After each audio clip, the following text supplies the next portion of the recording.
So this video is just a series of problems using interacting objects. So a little bit more practice in Newton's laws in somewhat slightly more complicated situations where there might be multiple things going on. A box of mass 3.2 kilograms sits at rest on an incline making a 28 degree to the angle to the horizontal. Find the minimum possible coefficient value of the coefficient of static friction for this situation. Alright, so we'll want, of course, to begin with a free body diagram.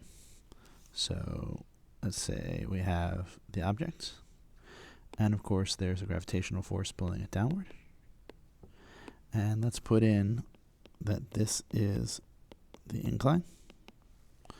And we know that the normal force will be perpendicular to that incline, stopping it from entering into the incline. And then the frictional force will point opposite to its tendency of motion. So something like that. If it sits at rest, then the acceleration is 0, so F net is 0. But we know that F net equals Fg vector plus Fn vector plus Ff vector. And I could do this two ways. I could do a bunch of algebra and break these into components. But here I can use the trick that since the net force is 0, these three vectors will add to a right triangle. So we'll get something like Fg pointing downward, and then Fn will carry up to here, and Ff will bring it to completion. And the only thing we're missing is the actual angle, so I'm going to go and extend where the incline would have been, because we were told this angle. And I want to compare that angle to this angle, which I will then compare, oh, that's the right angle, to that angle. And what we see is that the theta is complementary to this purple angle, and the blue angle is complementary to the purple angle, which means theta and the blue angle must be the same. So this must also be theta. Why do we want to do that? Well, because we know that if we have the minimum possible coefficient of static friction, we're in the case where the force of friction is really its maximum value. It can't be reduced any further. And so therefore, we want to have this, that the frictional value is mu Fn. So I can turn around and say, well, mu S must then be the frictional force over the normal force. But I look at my triangle and I say, wait a minute, the frictional force is opposite to theta, and the normal force is adjacent to theta. So what I have here really is opposite over adjacent, which I remember is the tangent of that angle. And say, so mu sub S must be the tangent of 28 degrees, which is 0.53. Sure. Notice that the mass of the box didn't matter because it will scale all those forces, and therefore it will cancel out. A box of 4.7 kilograms slides up an incline, making an angle of 22 degrees to the horizontal. The coefficient of this kinetic friction between the box and incline is 0.25. Find the acceleration of the box in meters per second square.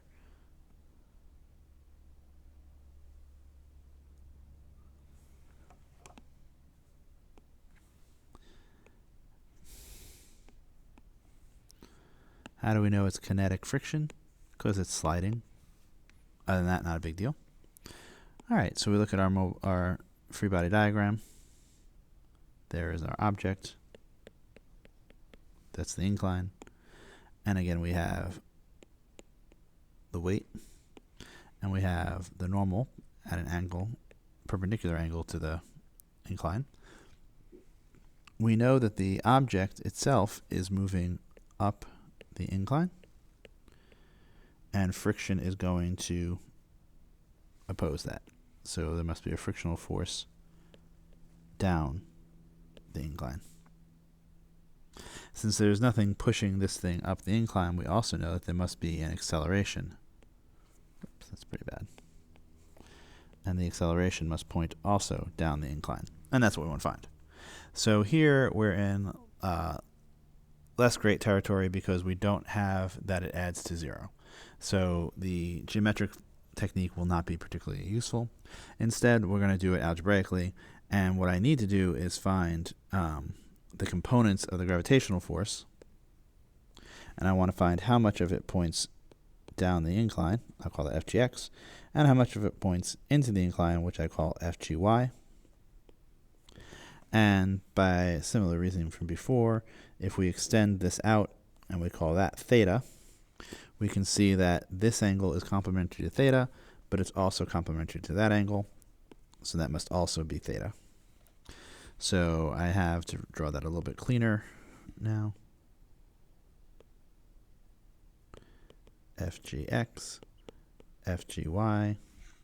That doesn't really look at all like a right angle, so that's pretty bad.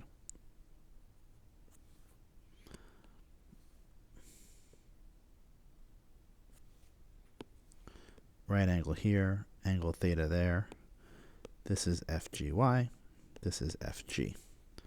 And so we can see that FGX over FG is the sine, and FGY over FG is the cosine. So FGX is FG sine theta, and FGY is FG cos theta. Why am I doing that? Because the net force is ma, which means that the net force in the x direction, and we should pick our axes, so I'm going to pick my axis now as tilted, where this is going to be plus y, but actually down the incline is going to be plus x. Doesn't really matter, but it will make my life a little easier. And here we say, well, from our diagram, our net force in the x direction is FF and the x part of FG. So I have FF and I have FGX, and they point in the same direction, so that's plus. And the net force in the y direction, well, that's a little easier. It's Fn one way and Fg the other way. So I have Fn and I have FGY. And here I have to put a minus sign because they're opposed. On the other hand, the Fnet is always equal to ma. So this is also going to be m times ax and m times ay. But ax is just the thing I'm looking for, and ay is 0. Not quite done. A thing I forgot to do earlier, and I should have. Let's give ourselves a little room here. I should have written my constitutive equations, one of which is easy, Fg equals mg, and the other is relatively easy, which is that F friction is mu k times Fn. Why do that? Well, for sort of the following reasons. Now, I get everything. So now I can write my equations from before as, let's do a couple of steps. Ff plus mg sine theta equals ma1, which I'm looking for, and Fn minus mg cos theta equals 0. But this one tells us that Fn equals mg cosine theta. And then this earlier constitutive equation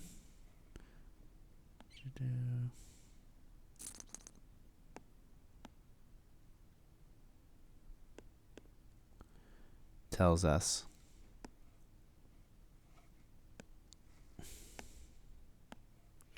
Ff, which was mu Fn, must be mu mg cos theta. Putting all of those together, I go back to this equation.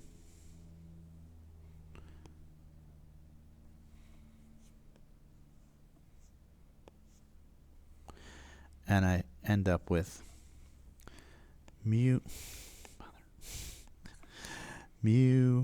k mg cos theta plus mg sine theta equals ma1.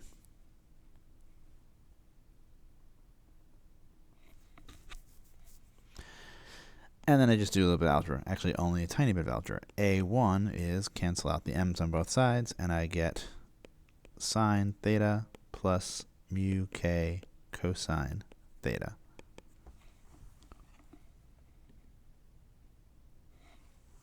Oops, with some g's in here. So I get really g times sine theta plus mu k cos theta. And I was alerted to my mistake that I had left out the g's because the dimensions were wrong. But now we have 9.8 meters per second squared, sine of 22 plus 0.25 cosine of 22, which is 5.9. Meters per second square.